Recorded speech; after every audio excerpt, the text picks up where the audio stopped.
Hi friends, it's Caitlin and welcome back to the Floating Rock podcast. I hope you're having the most incredible day ever. If you're watching on YouTube, I look a little different today, and I also missed last week. Oh my god. Funnily enough, guys, that was actually the exact same week as last year that I skipped an episode. I feel like I'm really going head on towards the end of the year, then I'm hands off that first week of the new year, when it happened twice now. And it works out. But this year was a little bit of a different break, if you will, because I was busy doing something else. And that something else involves the silly little hat on my head. And if you're not watching, it's a crown, I guess.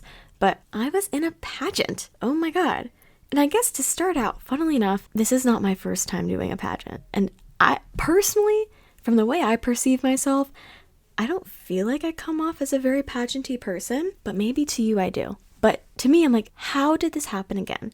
Because the first time, I feel like it was very much for the plot.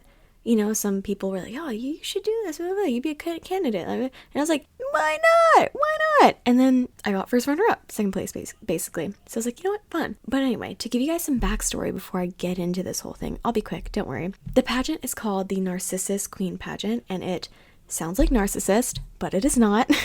But basically, it's this Chinese culture pageant here in Hawaii. And my uncle is very, very involved in it. And growing up, he'd always tell me, you should join, you should join, you should join.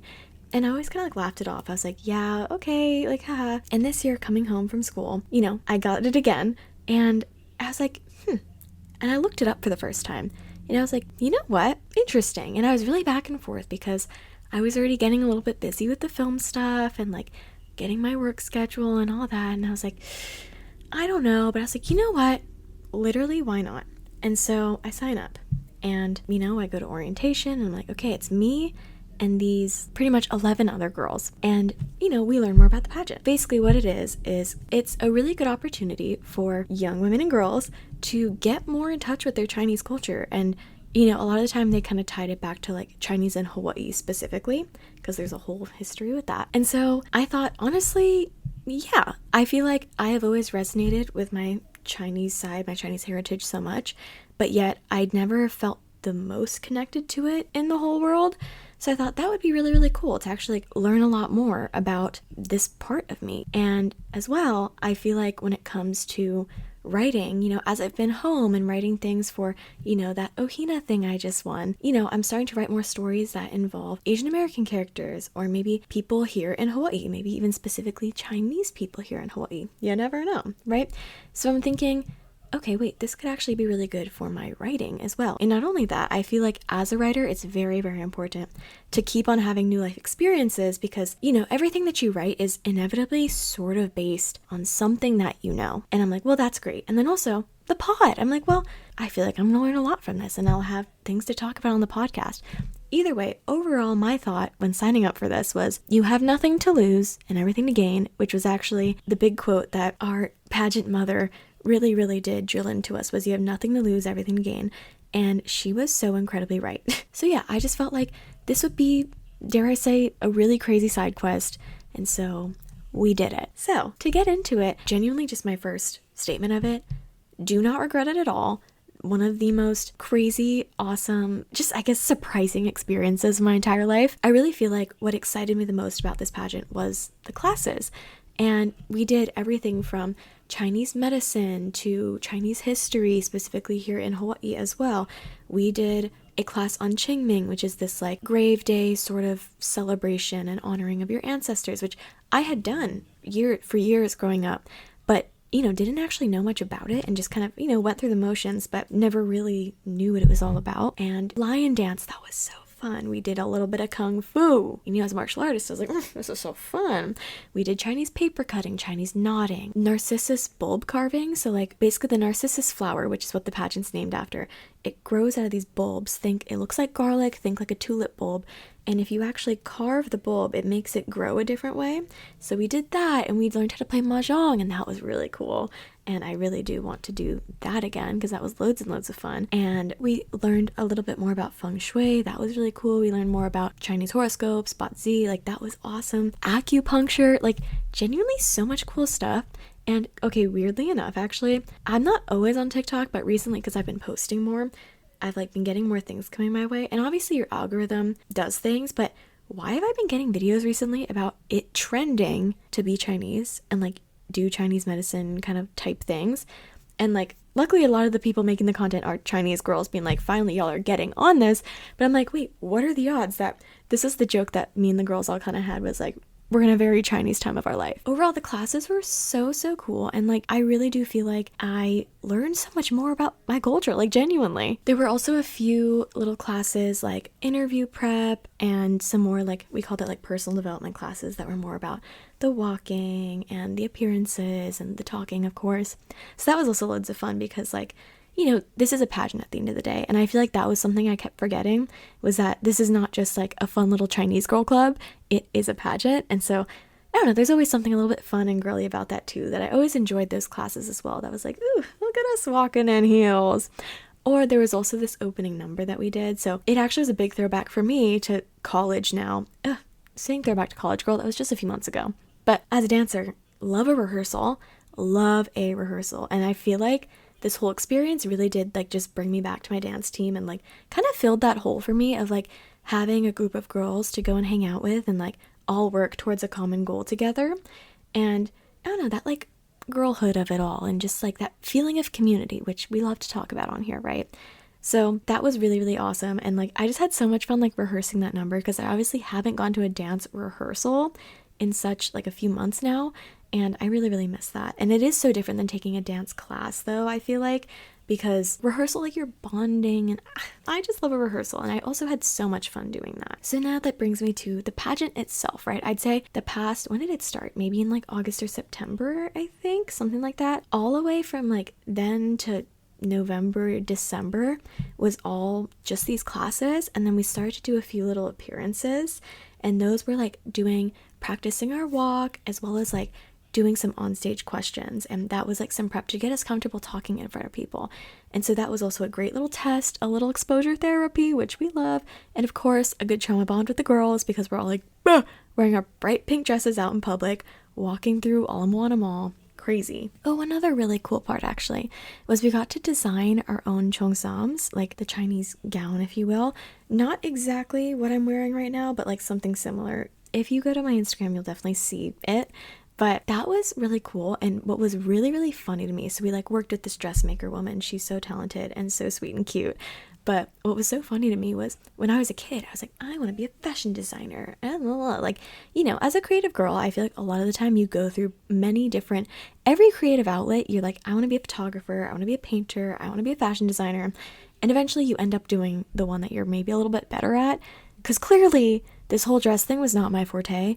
I had such a hard time. And I felt like I was like, what is wrong? Like, I feel like I'm a creative person. Like, what I found so funny about it was that there was a past life where I wanted to do this with my life. And it was just funny to me how like not good at it I was. Luckily, it did turn out really well. And I was actually really impressed with the way it turned out. But it was really cool. I ended up going with a sort of darker wine red with like this kind of shimmery overlay. And I did these like kind of blingy things on like the outline of the skirt. And I did these gold appliques. So this one big one on my chest was like sort of like peacock feathers. It was super pretty. And then the rest was like flowers. And we had to talk about what kind of the meaning of the dress was. And I actually really resonated with my answer for that. And you know, they read it out as you walked across the stage. But mine was about, I think I'm pronouncing it wrong because when I looked up the word, it's spelled different, but I've always called it lisi, which is like the red envelopes that you receive during like Chinese New Year, special occasions. And you know, I feel like this was a big part of my childhood, being in my Chinese culture, but also not a ton of it. I feel like I experienced the most of my culture during February, during Chinese New Year, which was when these bad boys were whipped out. So I found that funny enough, my dress was the same colors as these envelopes that, you know, when I looked it up were called lisi, and I was like, ooh, awkward, but I think different pronunciations. Anyway, so I ended up talking about how, you know, it reminded me of my childhood and just how I really resonate, and after going through all these classes, really love how so much of Chinese culture is about meaning, and everything has meaning. And I was like, and it felt a little bit university, because I feel like that's a way that I really do look at life. And peacocks mean things, flowers mean things, colors mean things, numbers mean things. Shout out to Meilani. Her answer was about how the number 9 is very auspicious, very good number. Yeah, so I just think, sorry, if you weren't there, you don't get that at all. And if you're not her, you don't get that at all. But I just got to do it. But yeah, so like that is something I really, really did enjoy learning more about, was how everything has meaning. And I feel like the storyteller in me really, really resonates with that. And I love the idea that everything can have meaning, and that there's a lot of good luck and just good things behind a lot of different things, if you will. So that was really cool. And like to like kind of wrap that into my gown as well. I was like, wait, I actually really do like that, because I think there is an opportunity to just like make stuff up, but I was like, you know what, I actually really, really do like that. And I feel like a lot of the girls probably ended up kind of steering in that direction as well, of like being like, okay, what can I make this mean? And then as they wrote it out, being like, wow, you know what, that's actually really, really true. And I like the idea that they kind of make you give the dress meaning, because now we have this tangible relic of this time in our lives that really does mean something more than just the time spent. So to tell you a little bit more about the pageant, it was made up of a few different categories for the thing itself. The interview, the opening number was not a part of what was judged, but it was part of it, and what we spent a lot of time doing, honestly. Our speech phase, gown phase, and talent. And so I'll just speak very briefly on all of them, and just, I don't know, if you guys find it interesting. Interview-wise, how I prepped for that was, I honestly asked Chit, because my mom was gone the week before the pageant, and like, if you guys have a momager like me, I'm like, wait, my queen, like, who am I gonna practice with? I'm like, my dad, like, what kind of questions is he gonna come up with? Hello? So I ended up putting my like bio into ChatGPT and telling it to like, you know, give me some questions to, you know, work on answering. And like, it kind of went all different avenues, like theoretical things and things about what I do and, you know, all that kind of stuff. So I just did a lot of like practicing talking to myself. And if you're not new here, I love talking to myself. So that was fun. And like, you know, getting to really do some more reflecting on like who I am. And I will say something that I do not regret from my interview was, I feel like a lot of the time in these sort of things, it's very much put on to like round it back to stuff, you know, always bring it back to this, always bring it back to this. And I found myself always bringing it back to either film or the podcast, which is great, but I feel like I could have done a better job at bringing it back to who I am as a human as well. I think there were a few opportunities for that looking back, and obviously live with no regrets. But for future reference, honestly, for myself, I do want to prioritize bringing up who I am as a human too. I think I could have talked more about family. I could have talked more about my values, you know, and not brought it back to my career, you know.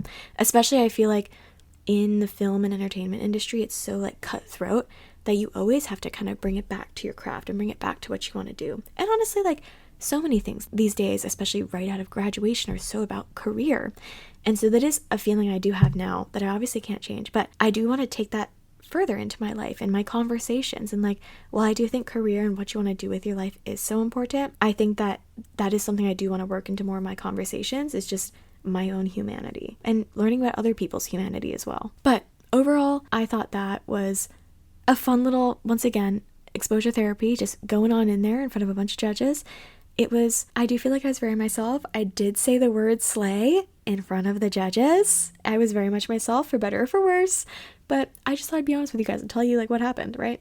But yeah, that was loads of fun. Super, super cute. Next up, opening number. Just had so much fun with her. We did like this fan dance, and it was just, I mean, like, as we know, I'm a dancer, love a rehearsal, love dancing with the girls. So like my only note on that was it was loads of fun. And like, I was like, why was that? Because it was first, obviously. So I was like, I hate that we had to do my favorite part in the beginning. Like, dang it. But yeah, that was so much fun. Next, we have talent. So as a lot of you also probably know, I'm a martial artist. I grew up doing karate, and now I do Muay Thai.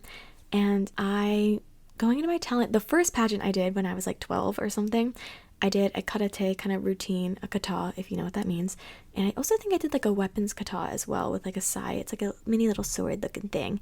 So I did that to music. So this year I was like, I'm going to do Muay Thai to music. Sure. Because I feel like I'm so used to like performing dance, and like I haven't sang in a while, but that's something I do enjoy as well. But I was like, no, like I do feel like martial arts is just, it's fun. It feels very, very me, and it's something I do every week. So I was like, yeah, and girl, I'm not going to do a heels number at a pageant. Hello. So anyway, I ended up recruiting my friend Adam, who was like one of my boxing coaches, and we went in on this. We practiced like once or twice a week for like few months, 2 months, 3 months, something like that. Really bonded. But yeah, so we did like a sort of pad holding routine to music.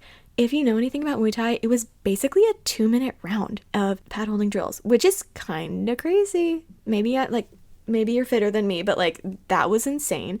And when we'd practice, obviously without the adrenaline of an audience, that would take it out of me. But it was really fun. And like, this is the first time I've ever taken Muay Thai into like a slightly different context, I guess, if you will. I don't think I'm ever going to do a fight. So all that I've ever done for Muay Thai is just go to practice and, you know, get my ass beat a few asses if I'm lucky, you know? And yeah, it was cool to like do something new and put it to music and, you know, like make a whole routine out of it and think, okay, what's a cool move here? And I don't know, I really, really enjoyed it. And it was super, super fun to just get to do that on stage. And yeah, some of the notes I got was they were like, dude, you looked pissed off. I was like, honestly, yeah, because during the rehearsal, me and Adam, we messed up real bad to the point where we just like looked at each other and we were just standing there, music playing, and we are like, uh-oh. So I like practiced so much for like the 4 hours between the rehearsal and the pageant, and it was so scary. Thank God we did it all right. We did it all right, and that's all that matters. But that was so scary. I was like, what would even happen if we like stopped on stage? Like, I don't even want to think about it, but I'm really, really happy with how it turned out. And it was so much fun to like bring that part of myself up on stage. Next, we have the gown phase. I kind of told you guys a lot about the gown already, but okay, high key, I think it was like one of the biggest categories points wise. So that took a lot of practice because I decided, like a super smart person, to get 5-inch heels. And I don't normally walk in 5-inch heels. The ones I dance in are, I think, 3-inch. So that was super fun and difficult. And I really do like give a lot of props to people who like be doing that, especially like the really slow walking. You have to do it very slow. And I was like, and that's a whole ab routine in itself. So that was kind of like a fun new muscle to flex because I feel like I feel comfortable in heels, but like doing it that slow and that gracefully, if you will, like I feel like I'm more used to like a serve in heels, but I was like, whoa, like grace and poise, very, very different. So that was a fun little test, if you will. And lastly was the speech round. That was a pre-given question to us based on things that we had kind of learned in our classes. I was super, super happy with the question I received because I felt like it really, really aligned with like me and like really one of my favorite big takeaways from the classes. It was about hot and cold in Chinese medicine. And if you're here around the pod, you know I did an episode sort of about it.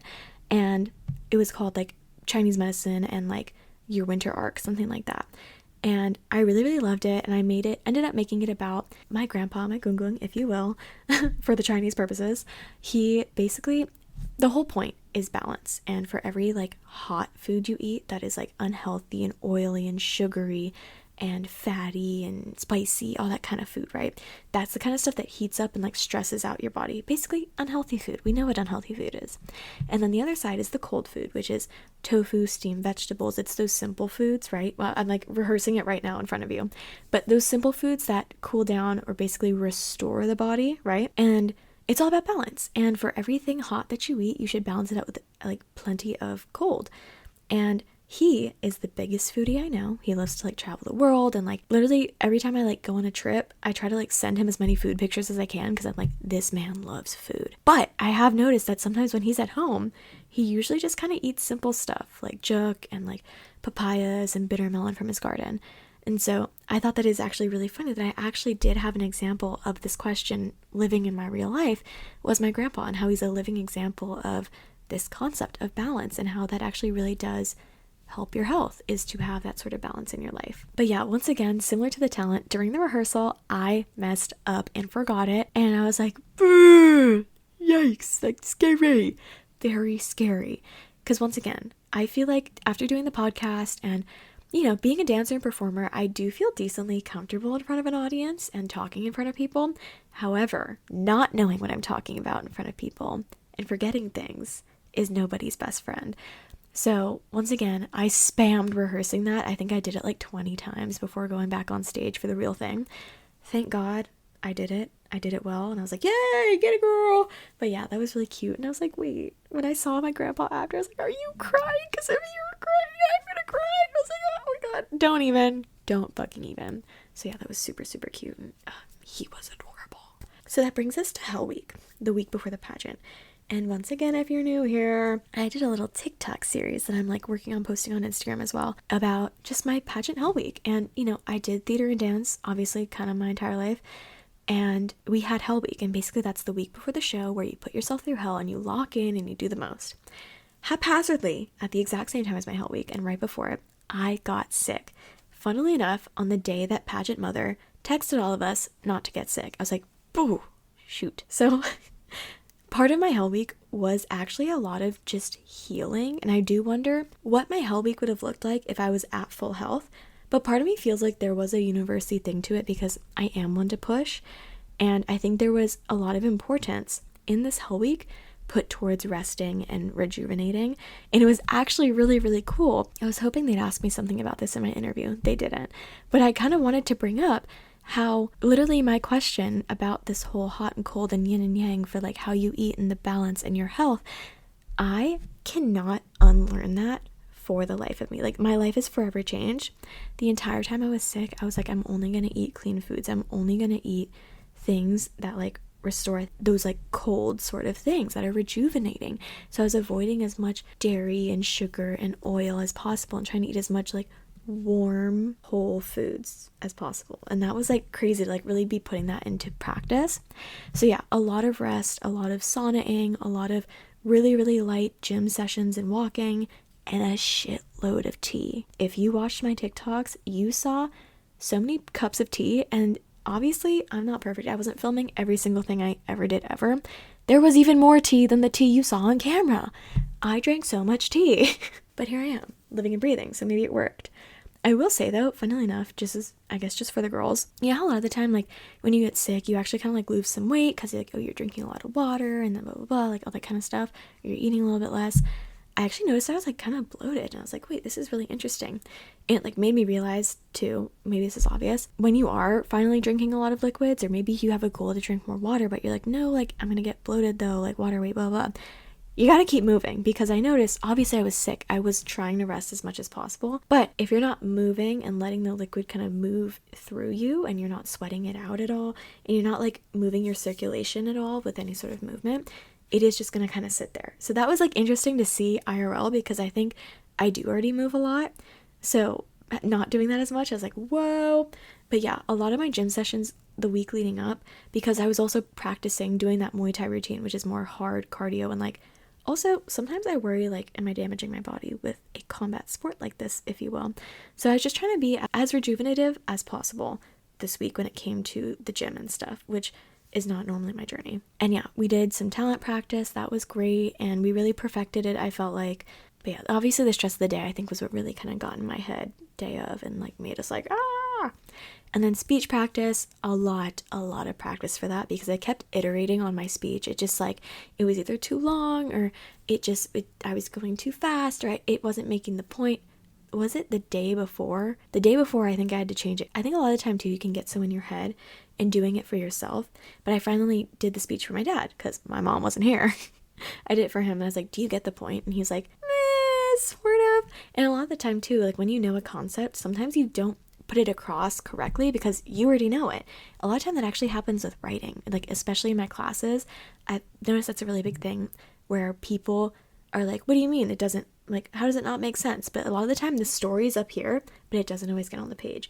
So I kind of ran into that as well and finally iterated it to finally, I think, make sense to the audience, which I think it did. And lastly, in that prep week, a lot of journaling. I really made a goal of mine to journal, and it was really, I'm glad I'm like getting back into journaling again going into 2026. I think I kind of fell off a little bit in like December, and I just got so busy, and it really God, guys, if you aren't journaling, it can be so short. It's just, it helps center your brain so much. It helps you have a memory again.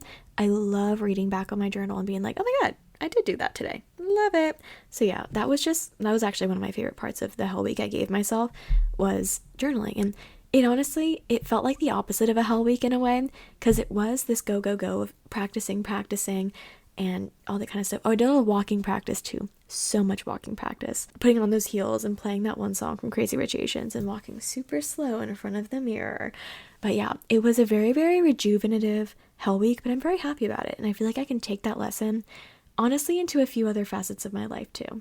As I told you guys, I think in a different episode, rest has been a very, very big theme for me in the end of last year and coming into this year. And I don't know, I think as someone who is so go, I have a lot to learn about rest. And now we're at pageant day. I honestly did tell you guys a good amount about it. Oh, I got to get my hair and makeup done. That was cool. I've never gotten them both done at the same time before, so that was very exciting. And yeah, we got to go practice from like 11 up until the pageant, which is at 7. So that was fun to like, have like the day at the theater with everyone and, bond with all the girls and just like be in it, have the day, because I feel like, we've had months leading up to this day and it finally came and it was just crazy. So anyway, we do the pageant, it goes well. Oh, I guess I didn't tell you guys what I placed. Whoops, I meant to do that in the beginning. So I placed second princess, which in this pageant, there is a queen and a court of 4 princesses. So technically, if you want to do like places, like in a race, third place.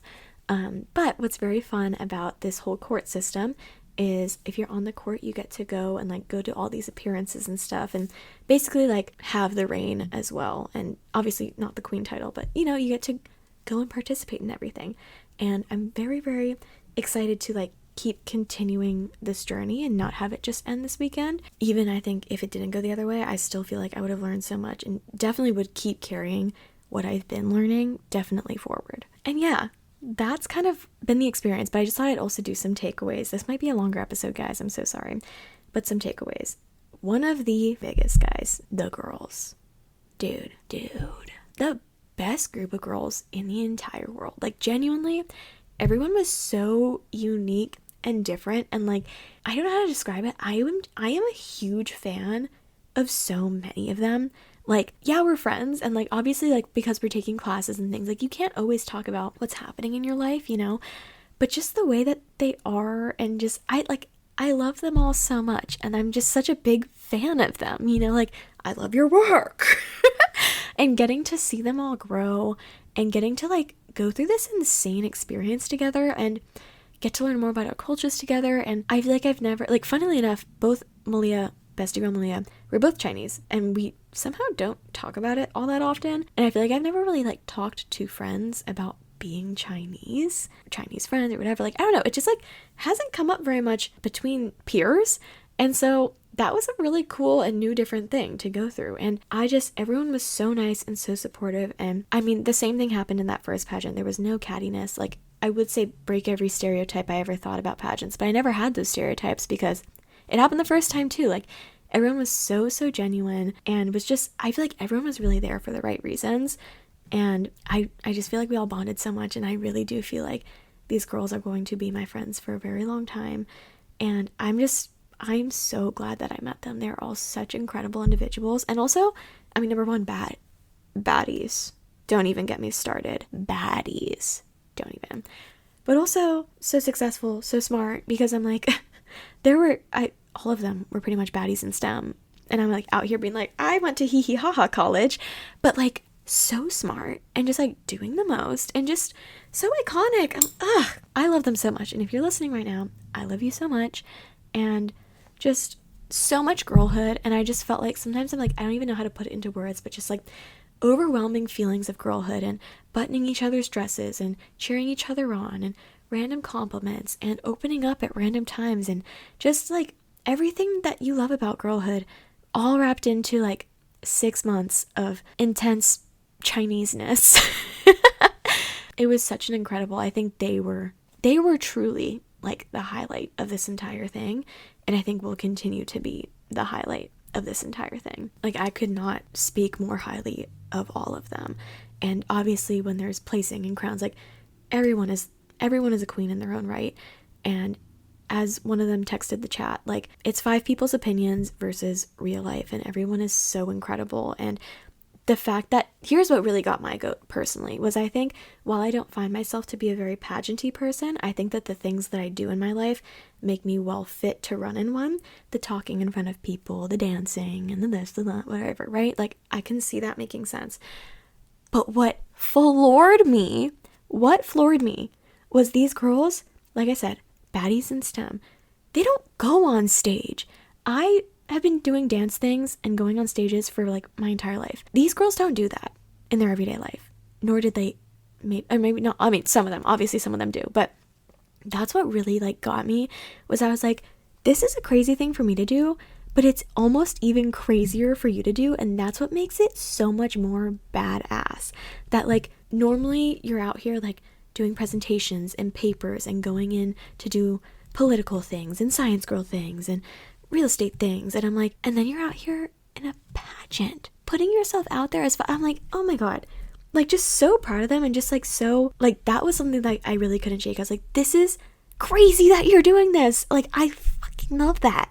Yeah, obsessed with them. On that similar note though, I guess to, say nice things about myself too. Something that made me very happy in reflecting about this whole thing was, I feel like a lot of the time when you do a pageant or something like this and you work towards a big goal or something, you have to change the way that you live because you're working towards something big, right? You need to change the way you eat, you need to change the way you work out, change the way you this, the that.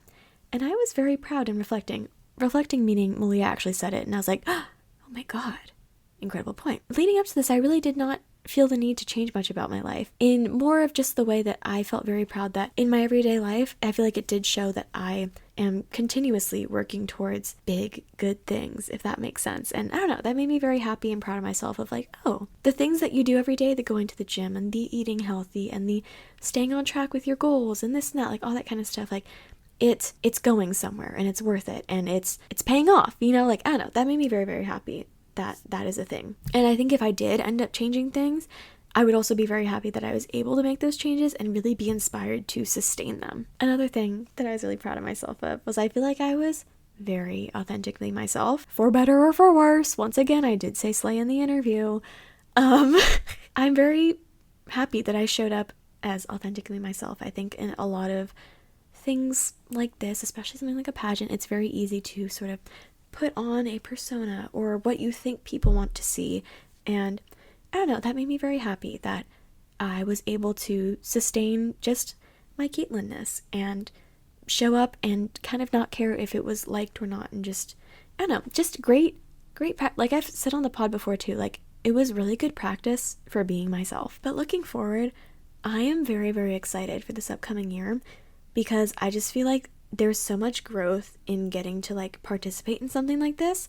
Like I have said on podcast episodes before, doing all of these appearances that we will be going to, like not only will I be like expanding my network and meeting just more humans on this earth and also getting more connected with Hawaii's Chinese community. Like I'm really excited for that, honestly. The more people you meet, the more places you go, the more outside you are, the broader your surface area is for where luck can find you. Never forget that, guys. So I'm really, really excited for that. And just like, I'm excited to just be out and meeting people and just, you guys know I'm an extrovert, so I'm real excited for that.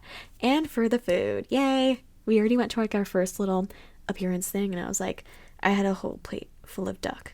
And I mean, I was living my best life, right? I'm also really excited to, like get closer with these girls on court and obviously, sustain the relationships with the other girls, as well as we're going to China at some point this year, and I've never been to China, and that's gonna be really cool, especially because I'm like, I feel like I'd be like kind of scared to go like alone or like just with a friend, especially if the other friend didn't know what they were doing. So like this can be really cool to like experience it, and like I'm really excited, and I'm really, really, like I said, excited to continue this journey. On a similar note too, I really do feel like doing this pageant already kind of put myself under this microscope. And I think when you put yourself under a microscope, it really does. It almost turns up the heat for growth, right? If you're thinking about like bacteria or something, right? You really turn up that heat for growth. And I think being able to continue this and be in the light, I guess, if you will, I think we'll kind of continue that feeling of like sped up growth, if you will. And I'm really excited for that. And maybe it will be harder at times, but I'm addicted to growth, and I'm really excited to see like what this brings upon me. I'm like, maybe I'll finally be mature. Who knows, right? And I'm really looking forward to too, like one of the first things I've already ran into, I was like, ooh, meeting people that I deem to be far more important than me. How do you speak to them? I think when I talk to customers at the coffee shop, I view everyone as just a customer, like hey, like we're equals, like yay. Obviously customers always right type shit, but like, just like geeking. But I was like, oh, this is very interesting, meeting people who own really big businesses. Like how do you interact with them while being respectful, but also being a real human being? So that is already the first thing I've run into, and I was like, wait, very interesting, especially when they are not connected to your industry, like networking with people in your industry, very different than talking to someone who's like the biggest, I don't know, biotech person in the world. I'm like, what do I have to talk to you about? But great practice, and I'm into it, and I'm into being uncomfortable and learning to be comfortable. And on a slightly more shallow note, something I've already I feel like been doing throughout this whole process, doing this whole pageant prep as well as those appearances, I'm really excited to kind of like perfect my look. I feel like these girls, once again singing their praises, some of these girls have perfected their makeup so well that I'm like, you just know your face so well, and it just looks so perfect and effortless, and obsessed. And their hair too. So I'm like, wait, I'm very excited because I have to be showing up looking decent at some stuff, and I'm actually really excited to like practice with that and kind of play with that and find something that I can do sort of fast, but also, I don't know, just like learn my face and like learn my hair better. And I don't know, it's a little bit more pageanty, but I am excited about it, and I feel like it gives me a really good excuse to like put some more effort and energy into that. Oh, and like another huge one was our pageant mother. She insisted that we write thank you notes for all of the people who taught classes, and my mom has always been like that too. She's a very big thank you note person, and like if you receive anything from anybody, or just like, she's a really big thank you note person, and I love to write a note.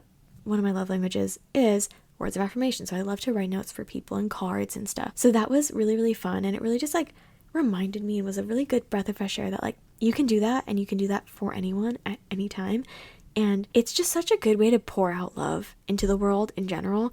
And so that was actually like a really big highlight for me, was getting to write all these people thank you notes. And I ended up writing all the girls a note too, which I really loved, just getting to sit down and think about them for a second, you know, writing notes to also like the women who really put this whole thing together. And that was really great, and I'm really grateful that she kind of encouraged us to do that. And lastly, obviously really big one, I am so glad that I did this, especially when it comes to culture. Like I really do feel like some of these things like I will take throughout my whole life and will probably teach to my kids, and they're gonna be like, oh well, that's just like how it is. We do this certain Chinese thing. But I'm like, well, I only learned that when I was 22 from my pageant thing. And like, I don't know, this is a part of my identity, right? And I just feel so grateful that I got this experience to explore it and just to meet all these people. Overall, so grateful for this experience. And so that leads me to, if you are a girl of Chinese heritage who lives in Hawaii, I so encourage you to do the Narcissus pageant. It was the most awesome experience ever. And yeah, I could not have had a better time. I cannot stop singing its praises, honestly. I'm so excited for the year ahead. And also, because I love inspiration at the end, if this inspires you at all to do anything that inspires self-growth and inspires learning about your culture, or doing things with a group of girls or guys too, you never know, just like joining anything in a community and learning about yourself and learning about a new thing, and you have everything to gain and absolutely nothing to lose. And remember that whenever any sort of opportunity crosses your desk. Maybe you have something similar to this that people have been telling you to do forever, and you've always laughed it off. Just look it up, girl, because you never know, you might end up wearing a crown. So I hope that you guys found this interesting, perhaps maybe inspiring. I don't even know if I've covered everything and how I fully feel about it. We're only 2 days out from it. That's how I feel sometimes about all my episodes. It's like, did I say everything I could ever say about this topic ever? I get scared sometimes that people will take just what I say as face value and like, that's all my thoughts. I'm like, whoa! But yeah, that's what kind of came to mind today as I reflect on this experience and go through the pictures, and just, yeah, I'm very happy that this all happened. And so grateful. And also so grateful for my friends and family who all showed up and supported the hell out of me. Like, that was so awesome. I felt so like full of love and just gratitude and abundance and auspiciousness. But yeah, thank you guys so much for listening. Thank you for coming on this journey with me. I know I didn't share much of it before this because I just was like, oh, keeping it low key. It really was for me, you know? And yeah, I don't know, I'm excited to tell you more about what I'm learning. I'm probably gonna have some funny stories for you guys. And yeah, thank you so much for listening, and welcome to the first episode of 2026 Floating Rock Stars. Let's hope for more good vibes. Okay, peace and love. I love